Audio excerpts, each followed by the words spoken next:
Why was Zakariya's dua accepted? Why was Zakariya's, this is the last part. That's it, we're done.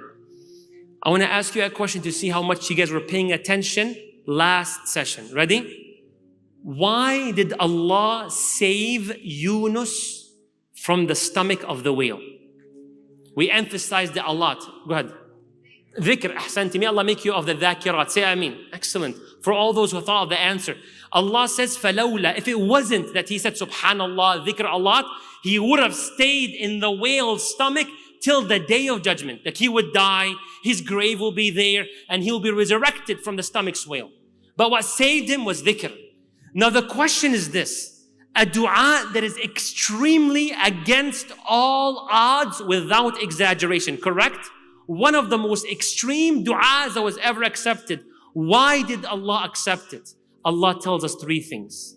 If we get these three things, the chances of your dua being accepted skyrockets. Number one, يُسَارِعُونَ فِي الْخَيْرَاتِ. They used to race not to good deeds. They used to race from one to the other good deed. It's different. مش يسارعون إلى الخيرات. They race to do good. No. يسارعون في الخيرات. They run from one good deed to the other, to the next, to the third, to the fourth. Non-stop. They go all over the place. يسارعون في الخيرات. Did Zakaria do that? Did I share with you a story or an example? Did I share with you about something he did? What was it? Ahsant. May Allah bless you and make it like Zakaria. Say ameen. Remember when he rushed to go take care of Maryam, though he was old?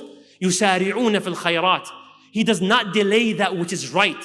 He يسارعون في الخيرات. They don't postpone their salah outside the acceptable limits. So يسارعون في الخيرات. If there's something wrong, they change, they take action. يسارعون في الخيرات. If there's an obligation, I'll do everything I can to complete it.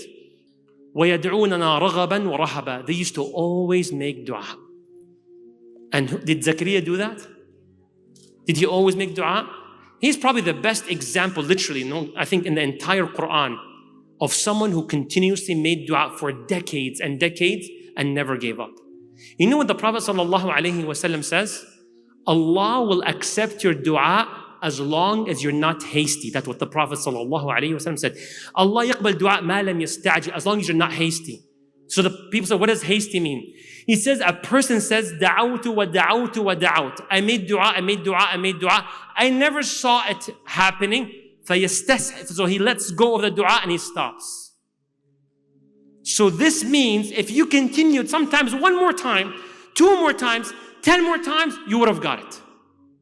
Just a little bit more. The last one, وَكَانُوا لَنَا خَاشِعِينَ. And they were always humble to Allah subhanahu wa ta'ala. Whatever Allah decrees for them, they were always accepting. They made dua to Allah for 17 years for this. Allah did not give it or Allah delayed it. Alhamdulillah khashi'in. Always that's their case. And I remember I shared this with you before, I think many years ago, of a brother who I used to see in another city walking to the masjid. There's a young man. Always walks to the masjid, blizzard, thunderstorm.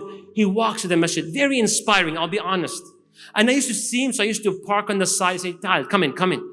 So I used to drop him off at the masjid and bring him back to the school, to his house. Doesn't have a bus pass or a car or a bike, nothing, not even scooter, nothing, just walks. A time came where I stopped seeing him in the masjid. I know his house. So a week or 2 passed and I went to his house, knocked on the door, and I was concerned about him because he's always first row, mashallah, tabarakallah, unless when I'm picking him up, sometimes I delay him, but he's always there. So I saw him standing. So I was like, alhamdulillah, like I didn't say alhamdulillah, but I was happy because he's fine. So I told him, assalamu alaikum. He's like, what do you want? He said a bad word. He said, what do you want? Now we know if someone says salam, you have to reply back. I said, I came to check on you. I was thrown off, like he didn't even say wa alaikum salam. It was very weird. I said, I came to check on you. He said, I'm good. Now move on in life. And he's about to close the door. I said, la. This is subjective. Don't do what I'm doing because in my situation, it was different. Some of you can push, some of you cannot. With him, I pushed a bit. I said, la, I'm not going anywhere. Relax. I just came to check on you. Is everything okay? He's like, everything is fine. Khalas, move on. I said, I'm not going anywhere. Tell me what's the problem. and I'll do everything I can to help you. If I cannot help you, I'll say I cannot help you. It's as simple as it sounds. But there's no way I will accept to leave you just like that. Let me take a shot at this. Let me try. He's like, okay, whatever, come with me. He's so upset. He's like, and we went down to the basement. What's your story? He's like, listen, you know how dedicated I am to the masjid. I come no matter how the weather is like. I'm like, I know. He's like, there's a blizzard, there's a thunderstorm. No matter what it is, I walk there. I'm like, wallahi, I know. I'm the one who picks you up. I know exactly what you're talking about. I testify to that. What's the problem? He did this to me.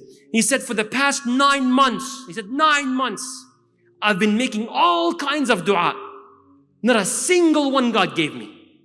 All kinds of dua, whether marriage or car or scholarship or anything. Not one thing. Out of 9 months, Allah gave me what I want. Why should I worship Him?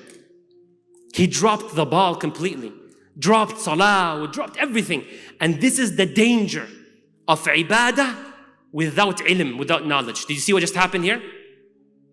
There's a lot some of you can think of to say. I told him one thing that came to my mind.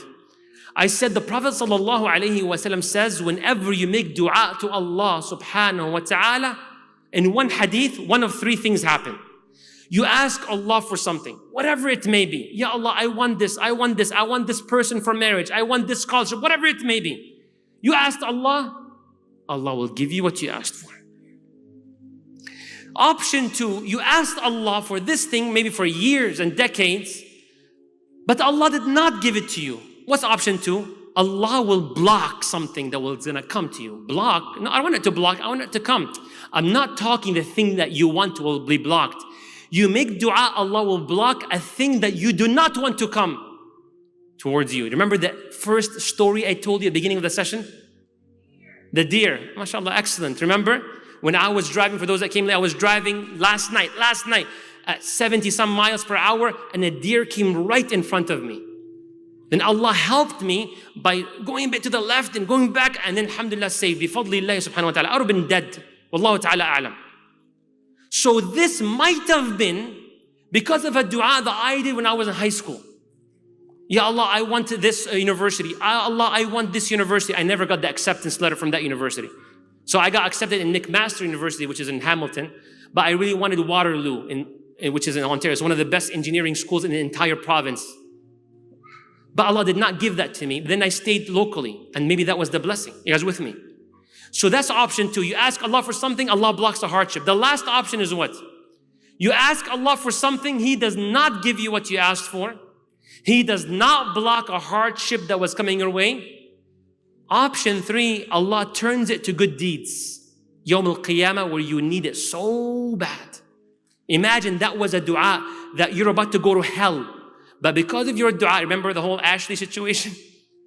Right? You ask Allah to get married to Ashley 17 million times in high school. That becomes hasanat. You're about to go to hell. You see that dua not being accepted, but transformed to good deeds. And that's what saved you. You're like, alhamdulillah. Right? The Sahaba said, even nukthir, then Ya Rasulullah, we will never stop making dua. It's a win-win-win situation. And every time you make a dua, a hardship is blocked, by the way. And hasanat are given. It's not like one dua 100 times, only one reward. You guys with me?